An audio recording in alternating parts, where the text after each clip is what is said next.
بالحق بشيرا ونذيرا وداعيا إلى الله بإذنه وسراجا منيرا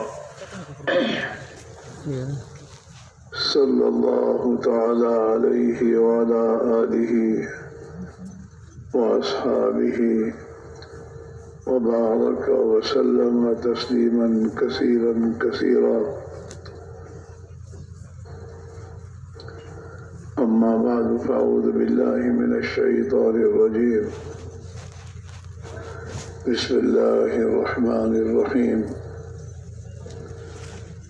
يا أيها الذين آمنوا ادخلوا في السلم كافة ولا تتبعوا خطوات الشيطان إنه لكم عدو مبين.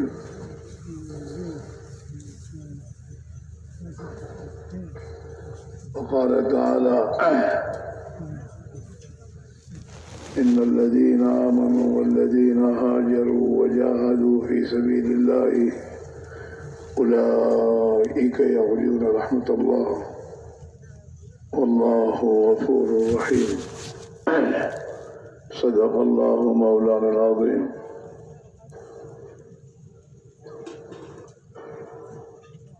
محترم دوستو، بزرگ اور بھائیو، دنیا کے بسنے والے تمام انسانوں کی دنیا اور آخرت کی کامیابی اللہ نے دین میں رکھی ہے۔ دین کہتے ہیں جس میں انسانی کا استعمال اللہ کے حکم کے مطابق جناب رسول اللہ صلی اللہ علیہ وسلم کے طریقے پر استعمال کرنا، اس کا نام ہے دین۔ چاہے اپنی انفرادی زندگی ہو، اجتماعی زندگی ہو، کاروبار ہو، کھیتی باڑی ہو، حکومت ہو، سیاست ہو، وزارت ہو، بادشاہت ہو، جس حال میں بھی انسان زندگی گزارتا ہے اس حال میں انسان اپنے آپ کو اللہ کے حکم کے تابع بنا کر حضرت رسول اللہ صلی اللہ علیہ وسلم کے بتائے طریقے پر اپنی زندگی گزارے، اس کا نام دین ہے۔ چاہے پھر وہ کمانا ہو، کھانا ہو، پینا ہو، شادی ہو، بیاہ ہو، غمی ہو، خوشی ہو، تجارت ہو، زراعت ہو، ملازمت ہو، جوانی ہو یا بڑھاپا ہو، جس حال میں بھی انسان ہے اس حال میں اپنے جسم کے اعضاء، ہاتھ، پیر، آنکھ، کان، دل و دماغ، اس کو اللہ کی مرضی کے مطابق استعمال کرے، اپنی مرضی پر استعمال نہ کرے، اور نہ دنیا کے نادان انسانوں کو دیکھ کر کسی کی میرے استفاع نہیں کرتا ہے۔ اللہ تعالیٰ شانوں میں دیکھ کر چلنے کے لیے تو فرمایا کہ تمہارے لیے تمہارے نبی نمونہ ہے، دیکھو تو اللہ کے نبی کو دیکھو اور چلو۔ اور نبی علیہ الصلوۃ والسلام کہ وہ دیکھ کر صحابہ نے زندگی گزاری۔ صحابہ ہمارے تو انسان ہی تھے، ہاں وہ انسان تھے، بشر تھے، ہماری طرح ان کے بھی بیوی تھے، بچے تھے، کاروبار تھا، تجارت تھی۔ دنیا کے اسباب جتنے آج ہم اور آپ استعمال کر رہے ہیں وہ تمام اسباب زندگی کے ان کے ساتھ بھی لگے ہوئے تھے، لیکن انہوں نے اپنی زندگی کو اللہ کے پیارے نبی علیہ الصلوۃ والسلام کو اپنا نمونہ بنا کر زندگی کو اس طریقے سے گزارا۔ اسلام میں داخل ہونے سے پہلے صحابہ کی زندگی جی چاہی تھی، جو چاہا جی میں آیا وہی کرتے تھے، وہ من چاہی زندگی گزارتے تھے۔ لیکن جس دن سے کلمہ پڑھا لا الہ الا اللہ محمد رسول اللہ، اور اس کلمے کے ذریعے اللہ کے ساتھ اپنا معاملہ صحیح کیا، اسی دن سے انہوں نے من چاہی جی چاہی زندگی کو چھوڑ کر ایک جناب رسول اللہ صلی اللہ علیہ وسلم کے بتائے طریقے پر اپنے آپ کو ڈال دیا۔ اللہ نے انہیں کامیاب کر دیا، دنیا کی زندگی میں عزت دی، ہاں دنیا کی زندگی میں سکون اور چین انہیں اللہ نے عطا فرمایا، آپس کی زندگیوں میں الفت اور محبتیں اللہ نے قائم کر دی، زمین و آسمان سے اللہ نے ان کے لیے برکتوں کے دروازے کھول دیے، ہاں، اور مرنے کے بعد کی ابدی زندگی کے لیے اللہ نے صحابہ کو یہ بشارت سنا دی کہ اللہ تم سے راضی ہو گیا اور تمہیں اللہ راضی کر دے گا۔ موت کے بعد کی ہمیشہ زندگی کی کامیابی کا پروانہ صحابہ کو دنیا ہی میں مل گیا۔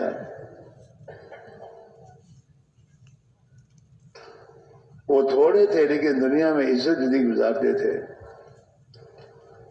ہاں تھوڑے تھے لیکن دنیا میں جب انہوں نے حضرت رسول اللہ صلی اللہ علیہ وسلم کی پیروی کی اور آپ والی فکر کو اپنا فکر بنایا اور آپ والی محنت کو اپنی محنت بنایا، تو اللہ نے انہیں دنیا کی بڑے بڑی قوموں اور حکومت والوں کا امام بنایا، انہیں امامت ملی دنیا میں،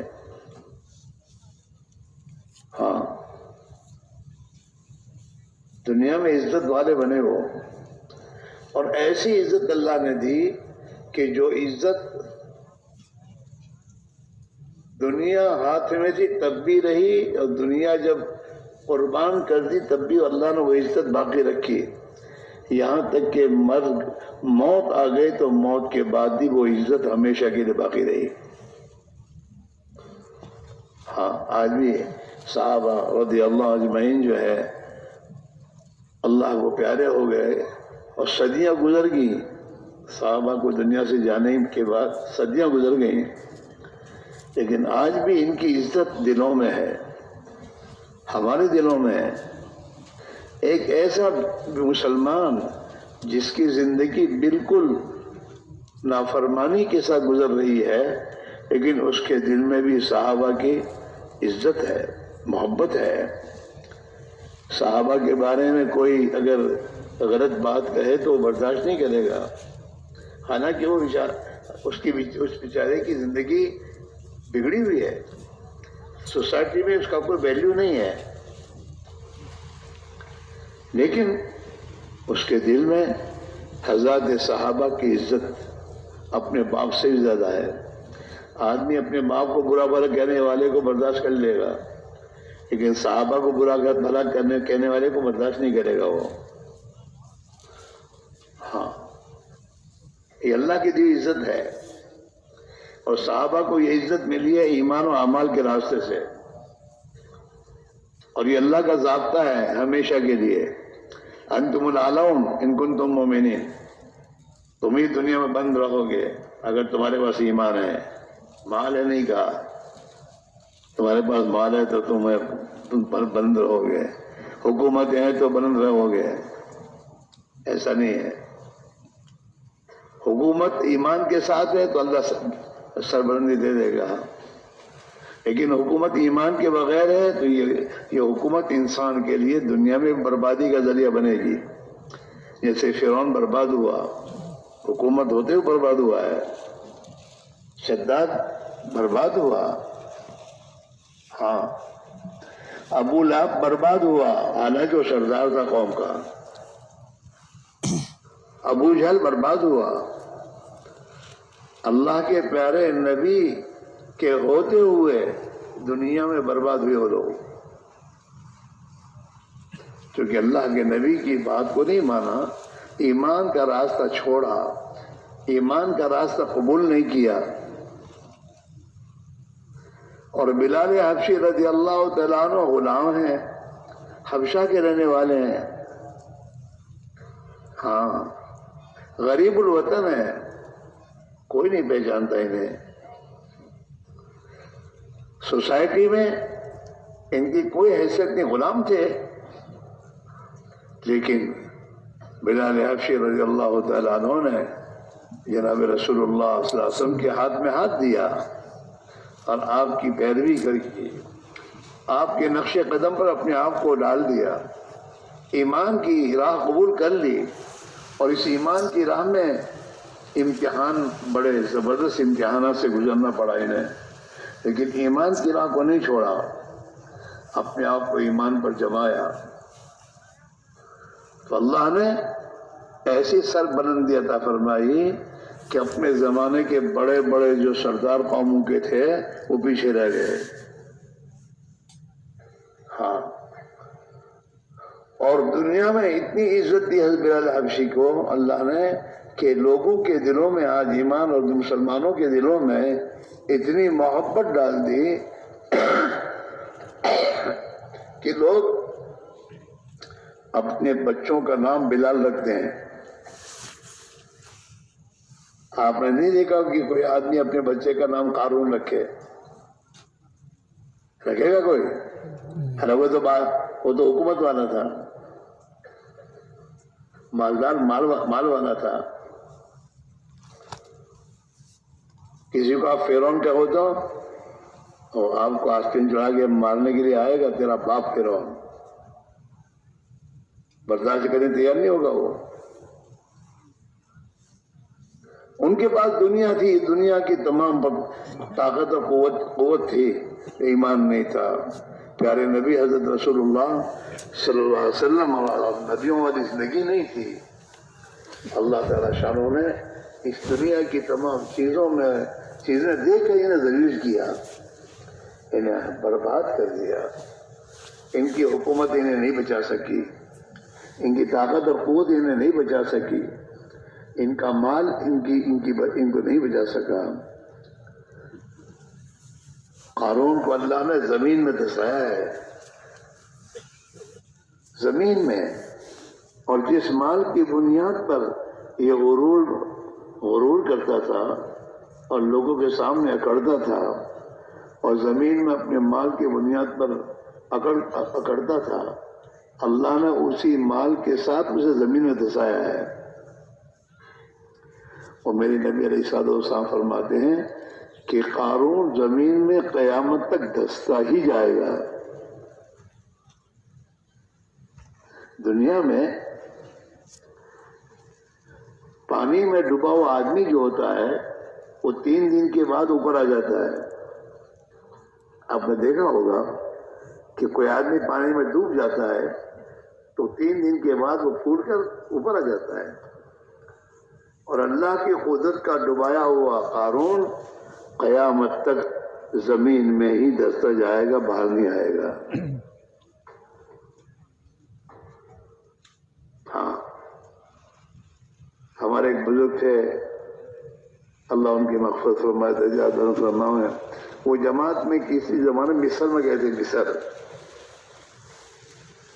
تو وہاں جا کر عالم دین تھے، وہاں مصر والوں سے کہا کہ قارون یار تھا نہ کہاں دھسا تھا، وہ ذرا بتاؤ نہیں یار، قارون کی دھسنے کی جگہ کہاں ہے؟ تو وہاں مصر والے ان کو لے گئے اس جگہ جہاں اس کو دھسایا گیا تھا، تو وہ فرما رہے تھے کہ میں نے دیکھا کہ پورے شہر کے میونسپل کا گندا پانی جہاں قارون دھسا تھا وہیں ڈالا جاتا ہے، اور وہ پانی اندر برابر جا رہا ہے، گندا پانی، گٹر۔ آپ کیا گٹر ہوتی ہے؟ گٹر ہی کہتے ہو نا آپ لوگ، ہم لوگ گٹر کہتے ہیں، کہہ رہے ہیں پورے شہر کا گندا پانی۔ ہاں، قیامت تک کے لیے۔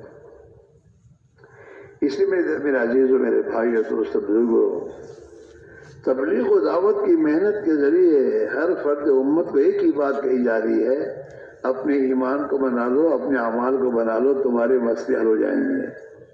یہ کسی کو کہنے کی ضرورت نہیں ہے. حضرات صحابہ کو کسی کے پاس جانے کی ضرورت نہیں پڑی. اس زمانے کی دو بڑی بڑی حکومتیں تھیں، روم اور فارس. ان کے پاس گئے نہیں. اگر ان کے پاس گئے نا تو ایسے گئے کہ ہم تمہارے پاس تمہیں دینے آئے، لینے نہیں آئے. تمہاری دنیا، ہم تمہیں ایک راہ دینے آئے ہیں اور ایک راستہ دکھانے آئے ہیں. اگر تم اس پر آ جاؤ گے تو تمہاری دنیا اور آخرت دونوں بن جائے گی. دنیا میں عزت دار بن جاؤ گے اور آخرت کی ابدی زندگی تمہاری کامیاب بن جائے گی. اس لیے کہ دنیا کی زندگی تو کوئی زندگی نہیں ہے. دیکھو نا، آج دنیا موت سے گھبراتی ہے. مر جائیں گے. تو گھبرا کہ نہ گھبرا، تیرا وقت آئے گا تو مرنا تو ہے تجھے تیری حکومت، تیرا مال، تیرا پیسہ، تیرے بڑے بڑے قلعے یہ تیری حفاظت نہیں کر سکتے. کبھی اسی لیے گھبرا ہے. پوری دنیا میں موت سے گھبرا رہے ہیں، حالانکہ دنیا میں بہت مر رہے ہیں.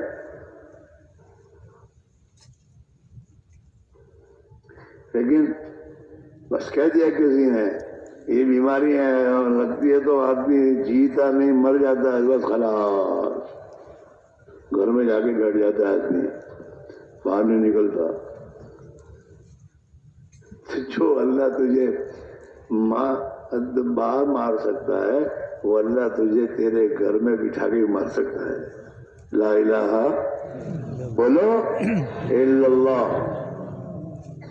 کرنے والی ذات ہے اللہ ہی کی ہے. کہیں سے کچھ نہیں ہوتا. نہ کوئی بیماری اپنی ذات سے لگتی ہے، نہ میں دوستوں کوئی بیماری سے مرتا ہے. اللہ ہی کے حکم سے آدمی بیمار ہوتا ہے اور اللہ ہی کے حکم سے آدمی مرتا ہے. فکر کرنے کی بات یہ ہے کہ میں بیمار ہو گیا تو مجھے بیماری میں میرا اللہ مجھ سے کیا چاہتا ہے، یہ فکر کی بات. ہاں،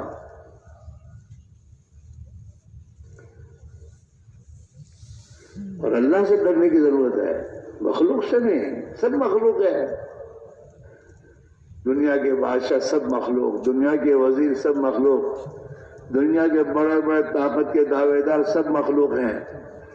مال مخلوق ہے، مال میں کچھ نہیں ہے.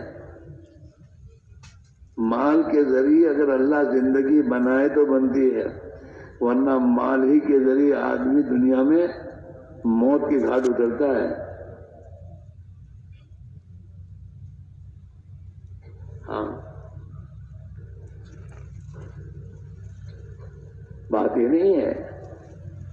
اصل جو بات سمجھنے کی ہے کہ سب کچھ کرنے دھرنے والی ذات ایک اللہ ہی کی ہے. بس یہ یہاں لانا بھیتر، یہاں نہیں، یہاں دل میں. ایمان کی جگہ دل ہے. ہاں، زبان نہیں ہے تو بہت سے دعوے ایمانداری سے کہتا ہوں، حالانکہ جھوٹ بول رہا ہے اور کہتا ہے ایمانداری سے بات کہہ رہا ہوں. تو ایمانداری، اگر ایمانداری دل میں ہو تو غلط بات کہے گا زبان سے؟ ارے بولو، ماں باپ پر غصے کرے گا، ماں باپ کو گالی دے گا. ہاں، اگر دل میں ایمان اتر گیا ہے نا تو ایمان آ کے گئے ہو پاگل کیا کر رہا ہے، ماں باپ کو تو ناراض کر رہا ہے، تیرا کیا ہوگا موت کے بعد؟ تیری جنت تو تیری ماں کے قدموں کے نیچے ہے. تیرا باپ تیرے لیے جنت کا دروازہ ہے. انہیں ناراض کر کے کیا کرے گا تو؟ ایمان کون روکے گا اس کو؟ جھوٹ سے ایمان روکے گا کہ نہیں، پیسہ مل جائے گا لیکن جھوٹ لکھ دیا جائے گا. پیسہ تو کہیں بھی چلا جائے گا لیکن جھوٹ باقی رہے گا. ہاں، اور اللہ کی بارگاہ میں تیرے جھوٹ کا تجھے حساب دینا ہوگا. ہاں، اپنے بھائی کے ساتھ تو غلط بات معاملہ کر رہا ہے تو خیر، غلط معاملہ تو نے کیا وہ تو رہ جائے گا باقی، اور اس غلط معاملے سے جو دنیا آئی وہ دنیا تیری چلی جائے گی۔ آدمی بھائی سے لڑتا ہے، غلط چیز ہے، ہاں، اور یہ سب چیزیں جو زندگی میں وجود میں آ رہی ہے، دل میں ایمان نہیں ہے، ایمان کمزور ہو گیا ہے، اگر ہے تو کمزور ہے، اور اتنا کمزور ہے کہ اسے اللہ کی اطاعت پر کھڑا نہیں کر سکتا۔ اور صحابہ نے ایمان پر محنت کر کے اتنا قوی ایمان بنا دیا تھا کہ جو ایمان انہیں ہر حال میں اللہ کی اطاعت پر جماتا تھا۔ بلال حبشی رضی اللہ تعالیٰ عنہ کو، ان کو مکہ والے بڑے بڑے پہلوان انہیں رات بھر مارتے تھے ایمان سے ہٹانے کے لیے، اور دن میں تپتی ہوئی دھوپ میں پتھروں پہ ان کو ڈالتے تھے، لیکن بلال حبشی رضی اللہ تعالیٰ کی زبان کا ایک ہی بول تھا، احد احد، اللہ تو ایک ہی ہے جس کے ہاتھ میں سب کچھ ہے، تمہارے ہاتھ میں کچھ نہیں ہے۔ ہاں،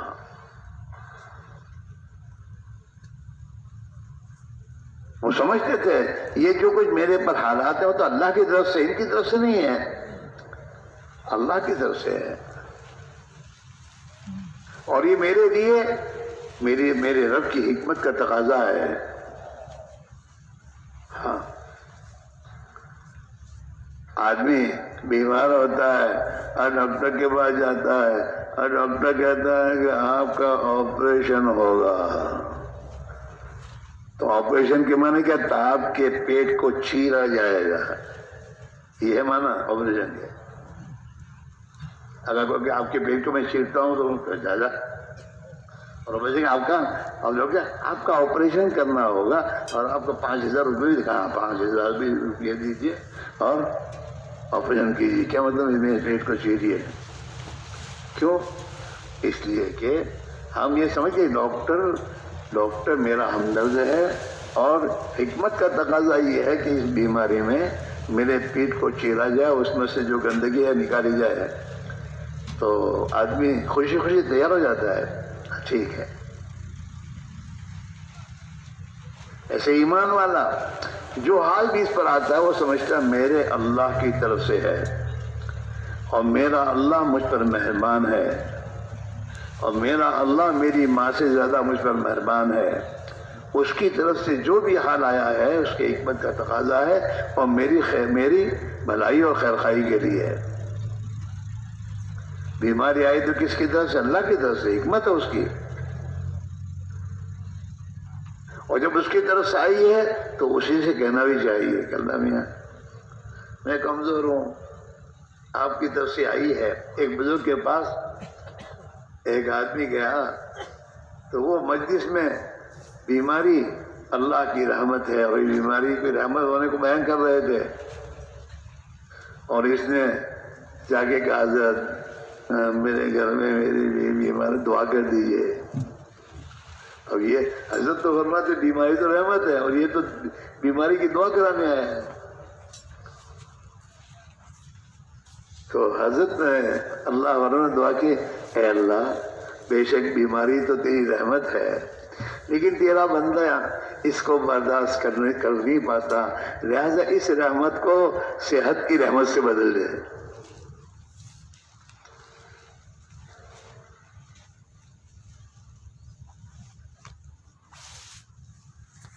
اس میرے بھائی میرے عزیزو، یہ جو آج کل دعا کیجیے میں بہت پریشان ہوں، ابھی پریشان ہے تو پریشانی اللہ کی طرف سے آئی ہے، اور اس پریشانی سے نکلنے کا راستہ بھی اللہ نے اپنے نبی کے ذریعے بتایا ہے، اور اس پریشانی سے نکلنے کا راستہ بہت آسان بتایا اللہ کے نبی نے، من لزم الاستغفار جعل اللہ من کل ضیق مخرجا ومن کل ہم فرجا وَيَرْزُقُهُ مِنْ حَيْثُ لَا يَحْتَسِبُ۔ جو آدمی اللہ کی بارگاہ میں کثرت سے استغفار کرتا ہے، آدمی کو اللہ سے بہت معافی مانگنی چاہیے، چلتے پھرتے ہر حال میں استغفار کرنا چاہیے، کہ جو آدمی استغفار کی کثرت کرے گا اللہ ہر تنگی سے اس کو نکالے گا، ہر پریشانی سے نکالے گا، نکلنے کا راستہ ہی ہے، اور ہر غم سے نجات دے گا، اور ایسی جگہ سے روزی دے گا جہاں سے گمان بھی نہیں ہوگا۔ تبلیغ میں سب مشکلات کا حل ہے۔ صبح شام کی تسبیح کیا ہے؟ یہ مشکلات کا حل ہے۔ روزانہ صبح اور شام 100 مرتبہ استغفار کرے گا تو استغفار سے اس کے گناہ بھی معاف ہوں گے، اور اس استغفار کے ذریعے اس کی تمام مشکلات بھی آسان ہو جائے گی، لیکن ہمیں موقع نہیں ہے۔ ہاں یہ بہت بڑا مجمع ہے، اور اس میں بہت سے چاچا مل گئے ہوں گے کئی مرتبہ، لیکن سے پوچھو کہ آپ صبح شام کی تسبیحات کی پابندی کرتے ہیں تو کیا کہا دے گا موقع ملتا ہے تو کر لیتے ہیں لوگ۔ ارے تیری زندگی ہے تو موقع ملا ہوا ہے، اور جس دن موت آ گئی تو موقع ہاتھ سے گیا۔ میری بات سمجھ میں آ رہی ہے؟ حالانکہ تبلیغ کیا کہتی ہے کہ بھائی دیکھو، تبلیغ کی محنت کا مقصد تو یہ ہے کہ تم اپنے ایمان کو اتنا بنا لو کہ یہ ایمان تمہیں ہر حال میں ہی اللہ کی اطاعت پر جما دے، کوئی حال تمہیں اللہ کی اطاعت سے باہر نہ ہونے دے۔ اب جیسے میرے دوست آدمی کاروبار کرتا ہے، اب کاروبار میں ایک حال آ گیا، اور حال آنے کے بعد اس کے ظاہر میں کچھ دکھتا نہیں ہے تو ایسا نہیں سود پر پیسے لیا ہوئے ہیں، نہ، اگر ایمان اندر ہے تو ایمان جمع کا حال خبردار، یہ قدم نہیں اٹھانا۔ فاقہ ہوگا تو کوئی حرج کی بات نہیں ہے، اسی میں اللہ کی حکمت ہے۔ ہاں ارے آدمی جب آپریشن کرانے جاتا ہے تو 24 گھنٹے پہلے کھانا پینا ڈاکٹر بند کر دیتا ہے، تو بند کرتا ہے یہ کہ میں کیوں کروں؟ ہاں ڈاکٹر صاحب نے کہا ہے، میرے علاج کر رہا ہے، وہ اس علاج کا تقاضا ہے کہ میں 24 گھنٹے نہ کچھ کھاؤں نہ کچھ پیوں۔ ایسے اللہ تعالیٰ بھی حکیم ہے، اور اللہ ہمارا رب ہے، اور اللہ ہمارا خالق و مالک ہے، اور اللہ ہم پر مہربان ہے، غفور ہے، رحیم ہے، رؤوف ہے ہم پر۔ تو اس کی طرف سے جو بھی حال ہم پر آتا ہے نا، یہ حال ہماری خیر خواہی اور ہماری بھلائی کے لیے ہے۔ ہاں لیکن یہ بات سمجھائے گا ایمان، اور ایمان کی جگہ کہاں ہے؟ بولو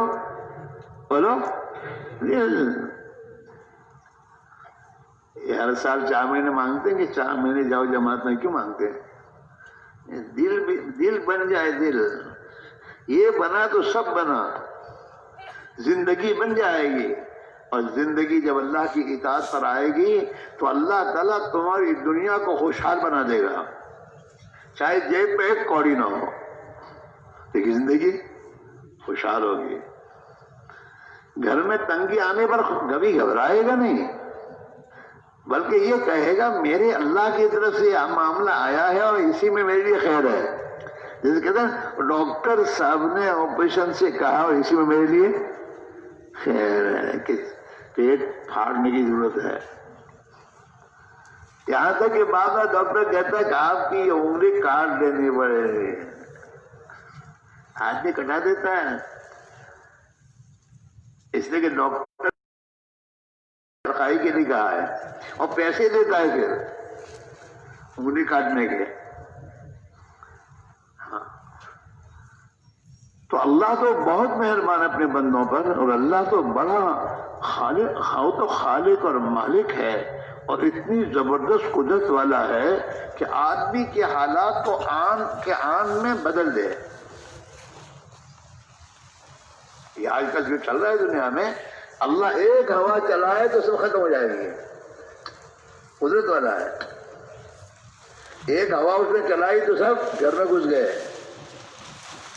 بڑے بڑے پہلوان، ہاں اب بڑے بڑے دعوے دار دنیا کی حکومت والے ہیں، سب عاجز ہو گئے،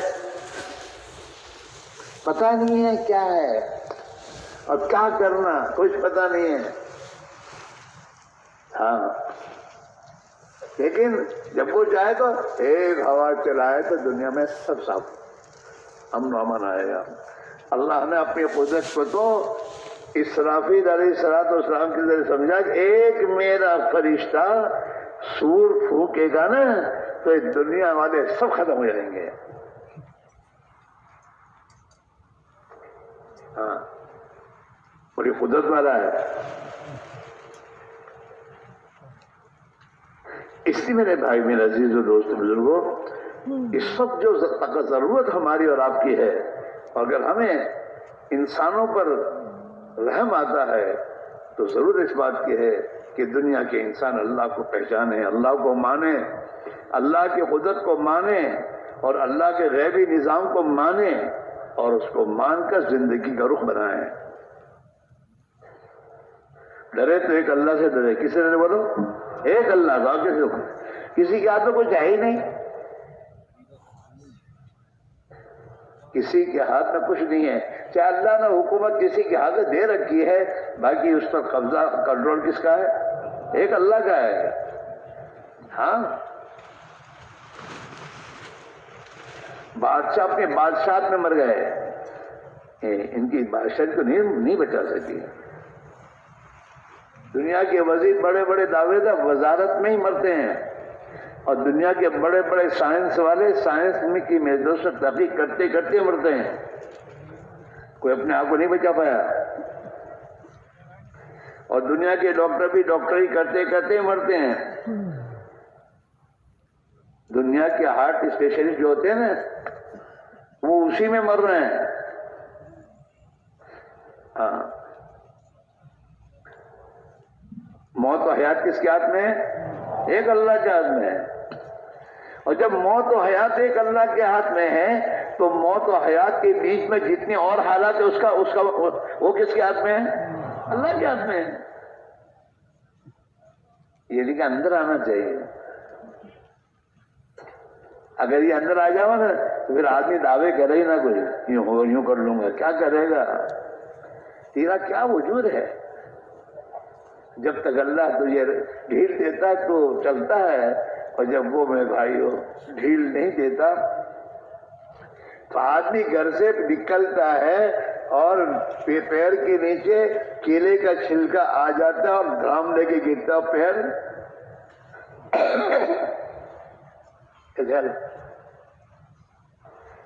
ہم وہاں کی میں تو دعوے کرتا آدمی.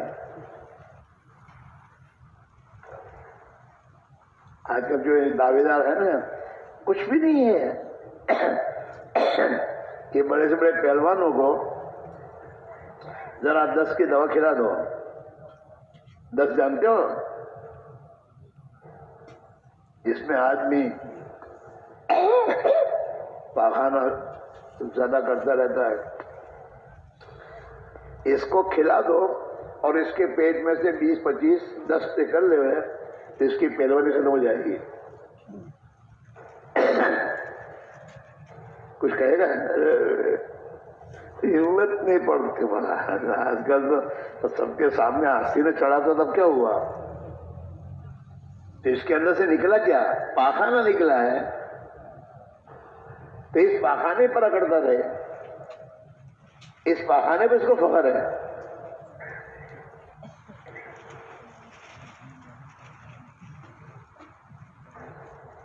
پھر دوستو آدمی ایمان پر محنت کرے تو پھر اللہ تعالیٰ شانو اس کے دل کی آنکھوں کو کھول دیتا ہے، اس کی سوچ صحیح ہو جاتی ہے. پھر یہ اپنے مال پر، پیسوں پر، طاقت پر، قوت پر، اپنے خاندان پر اکڑتا نہیں. کیا کرنے کی میں ہوں کون؟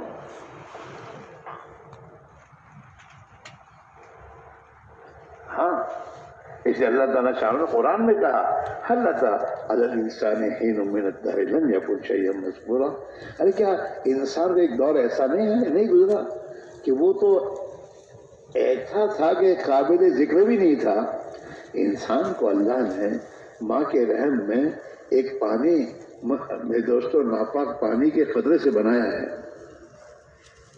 اس کی اصل کیا ہے؟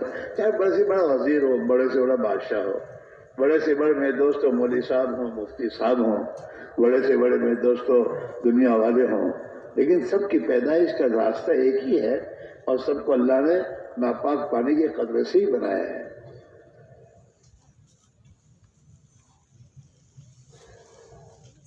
تو اللہ تعالیٰ کہتے ہیں اس انسان سوچتا نہیں ہے اس کی حقیقت کیا ہے۔ اس کی حقیقت ایک پانی کا ناپاک قطرہ ہے جو قابل ذکر بھی نہیں ہے، اور یہ اکڑتا ہے۔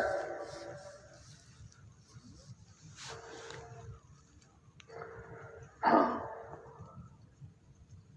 لیکن یہ چیز، یہ حقیقت انسان کو ایمان سمجھاتا ہے۔ جب ایمان کا تو نور دل میں آ جاتا ہے نا، تو دل کی آنکھیں دیکھنے لگتی حقیقت کو۔ ہاں، جب ایمان کا نور اندر آتا ہے تو چاہے دنیا کتنی اس کے پاس آئے، طاقت، قوت اور دنیا کی حکومتیں اس کے ہاتھ میں کتنی آئے، جتنا ایمان اندر آتا جائے گا اتنا اس میں تواضع آئے گی، اپنے آپ کو چھوٹا سمجھے گا، آدمی اکڑے گا نہیں۔ اور آدمی کو اکڑنے کی کیا ضرورت ہے؟ اس لیے اپنی حقیقت کو دیکھے کہ تو ایک پانی کا ناپاک قطرہ ہے، اور ابھی تیرا حال یہ ہے کہ تیرے اندر جو بھی چیز جاتی ہے وہ گندی ہو جاتی ہے، تو ایک گندگی کا مشین ہے، تجھے کیا اکڑ و فخر؟ آپ دیکھیے آدمی کے جسم سے پسینہ نکلتا وہی بدبودار، پیشاب پخانا بدبودار، ہر چیز۔ کپڑے پہنے تو کپڑے بھی بدبودار ہو جا رہے ہیں، 2 دن کپڑے پہن کے اتارو تو وہ بدبودار ہو جاتے ہیں۔ تو جس آدمی جو گندگی کا ایک کارخانہ ہے، اسے کیا کرنے کی ضرورت ہے؟ آدمی سوچیں۔ لیکن میں نے کہا نا کہ دل کی آنکھ دیکھتی ہے ایمان کے نور سے، جیسے یہ آنکھیں نہیں، یہ آنکھیں بھی دیکھتی ہے کب؟ جب روشنی ہو، اندھیرے میں دیکھتی ہے؟ ارے بولو نہیں۔ جیسے اس آنکھ سے چیزوں کے نفع نقصان کو پہچاننے کے لیے مادی روشنی کی ضرورت ہے، ایسے ہی دل کی آنکھوں کو اعمال کا نفع اور نقصان سمجھنے کے لیے ایمان کی روشنی کی ضرورت ہے۔ ہاں، اصل تو دل کی آنکھیں ہیں، دل کی آنکھیں۔ اس اللہ تعالیٰ شانو جو ہے نا، ان نافرمانوں اور ان خدا کے مجرموں کے بارے میں اللہ تعالیٰ یہ کہتا ہے، لا تعمل ابصار ولکن تعمل قلوب التي في الصدور۔ ان کی آنکھیں اندھی نہیں ہو گئی ہیں، ان کے دلوں میں جو آنکھیں وہ اندھی ہیں، اس لیے حقیقت کو سمجھ نہیں پاتے۔ لا تعمل ابصار ولکن تعمل قلوب التي في الصدور۔ ان کے دل اندھے ہو گئے،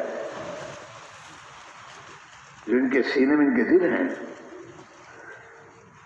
وہ اندھے یوں ہوئے ہیں کہ وہ ایمان کی روشنی نہیں ہے تو صحیح حقیقت دیکھ نہیں پاتے۔ اس لیے دوستو، آدمی چاہ جماعت میں نکلتا ہے، ایمان پر جب محنت کرتا ہے، ایمان کی روشنی دل میں جب آنا شروع ہو جاتی ہے تو جماعت میں سے ہی توبہ کرتا ہے، استغفار کرتا ہے، معافی مانگتا ہے، ابا سے، اماں میں نے آپ کو بہت ستایا، معاف کیجیے گا۔ پڑوسیوں کے ساتھ اس نے جھگڑا کیا تھا، ان سے لڑا تھا، تو وہیں سے معافی مانگنا شروع کرتا ہے۔ وہ دل کی آنکھ میں اس کو روشنی ایمان کی مل گئی، اس کا اندھاپن ختم ہو گیا۔ پھر آدمی ڈاکو چور ہوتا ہے تو لوگوں سے جو چوری کی ہے، ڈاکہ کیا ہے، ان کو واپس کرنے کی فکر میں لگ جاتا ہے کہ یار اللہ کے میں کیا کروں گا، میں نے ان سے ان کا مال چوری کی ہے، میں نے ان پر دادا گیری کر کے ان کا مال لیا ہے، اللہ کے ہاں میں کیا جواب دوں گا۔ آدمی اسی وقت سے اپنی زندگی کا رخ بدل دیتا ہے۔ جو گھر بیٹھ کر نماز نہیں پڑھتا تھا وہ نماز پڑھنا شروع کر دیتا ہے، کیونکہ دل کی آنکھیں اب دیکھنے لگی ہیں کہ میری نماز نہ پڑھنے پر میرا کتنا بھاری نقصان ہے، نقصان نظر آئے گا اس کو۔ ورنہ بھی میرے دوستو، یہ ظاہری آنکھیں دنیا دکھائے گی، ہاں دکان نماز چھوٹے گی لیکن مال پیسے آئیں گے.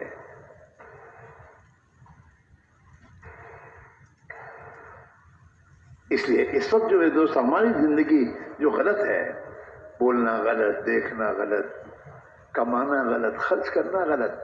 چاہے ہم تبلیغ میں لگے ہیں لیکن اگر ہم سوچیں کہ تبلیغ میں لگنے کے بعد ہمارا ایمان کتنا بنا ہے، کیا میرا ایمان اتنا بن گیا جو مجھے صحیح دیکھنے پر لیا ہے، صحیح بولنے پر لیا ہے، غلط بولنا چھوڑ دے، کمائی حلال کمائی پر لیا ہے، مجھے حرام سے مجھے بچا لے کہ نہیں ہے؟ تو بار بار لگاؤ 4 مہینے اور لگاؤ، صحیح لگاؤ. تبلیغ کے معنی گھر سے نکلنے کا نہیں ہے، سکے سے نکل گئے تبلیغ میں نکل گئے نہیں. گھر سے نکلنے کے ساتھ ساتھ جی کی چاہتوں سے نکلنے کا نام تبلیغ ہے. گھر میں منمانی جی چاہی بھی گزارتے تھے، اب وہ منمانی جی چاہی زندگی چھوڑ کر وہاں اس سے نکل کر پھر اللہ کی راہ میں نکل کر میرے دوستو یہ محنت کرے گا.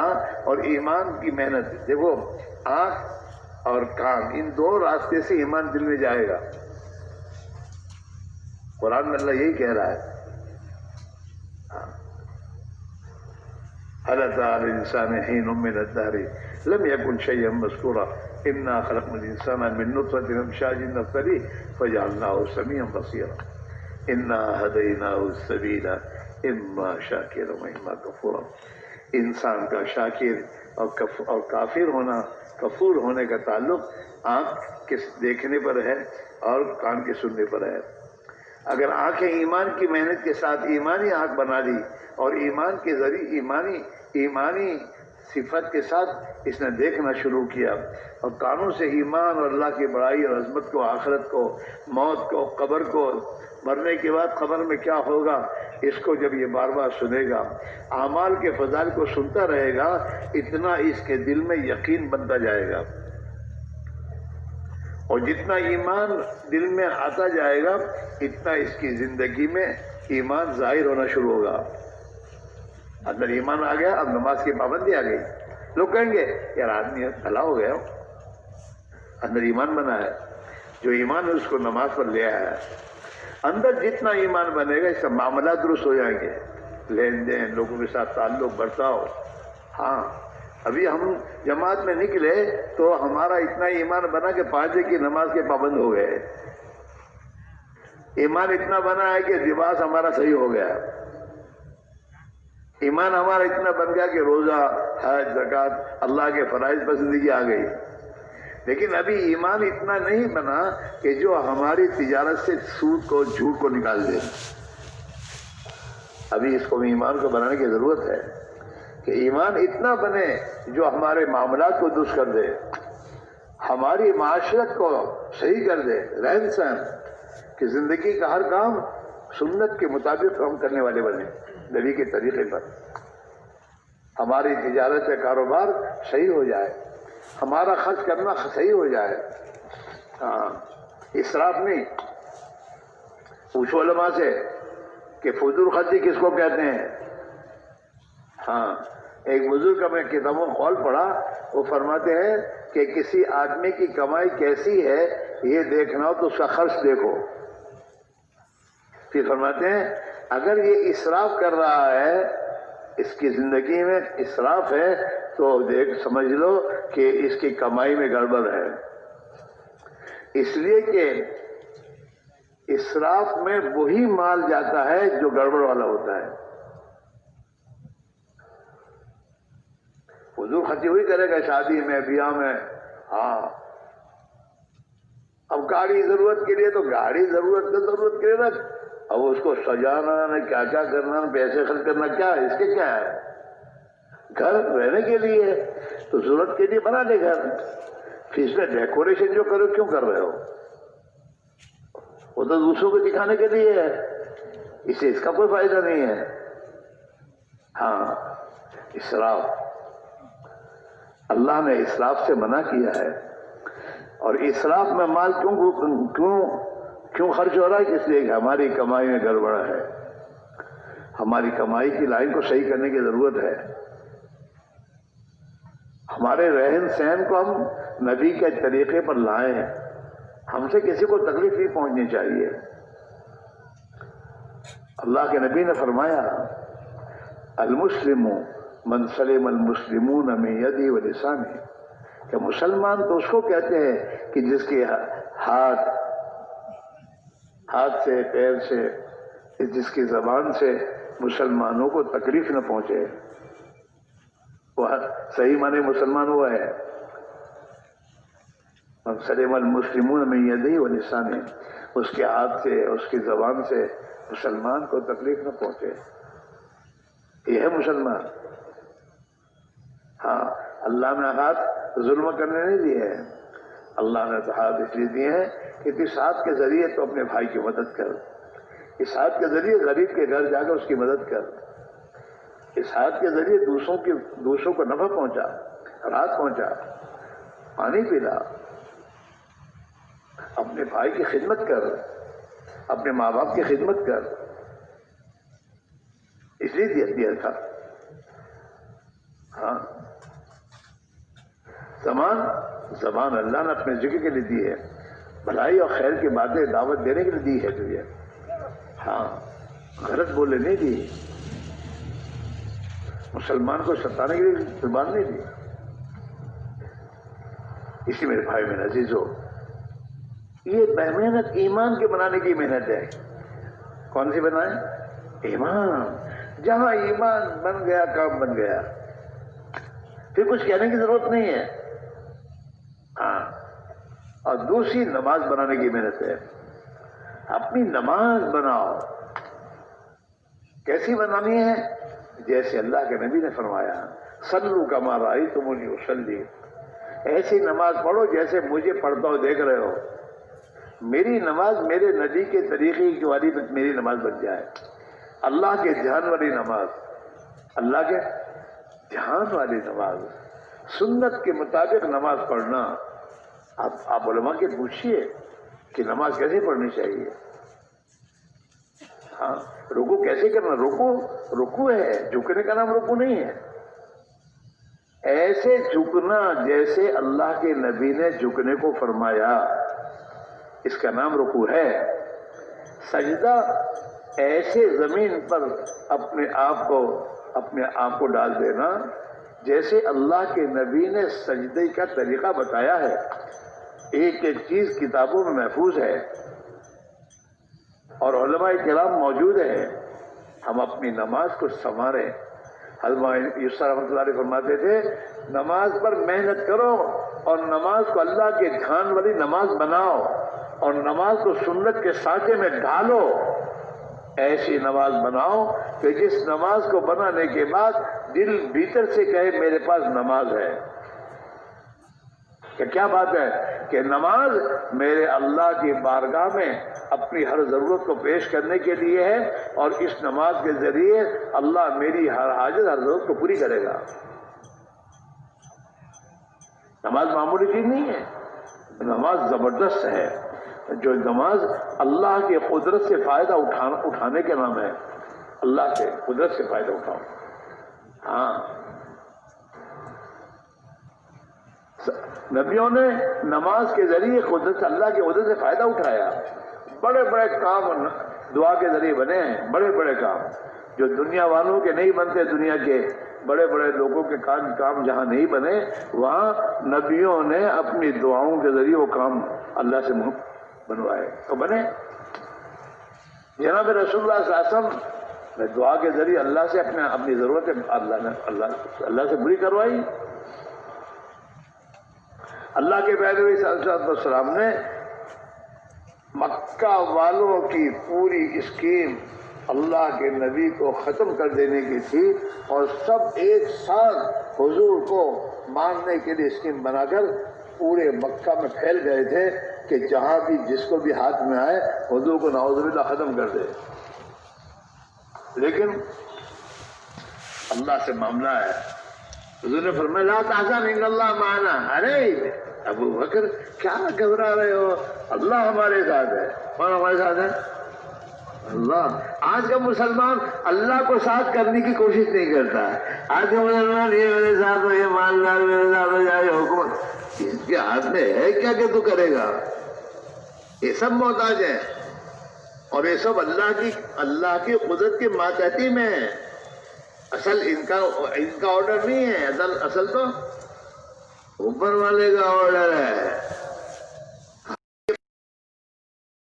چلا گیا یہ راستہ ہے، آؤ ہم بھی اسی راستے پر، تم بھی آ جاؤ. اللہ سے لینے کا راستہ ہے.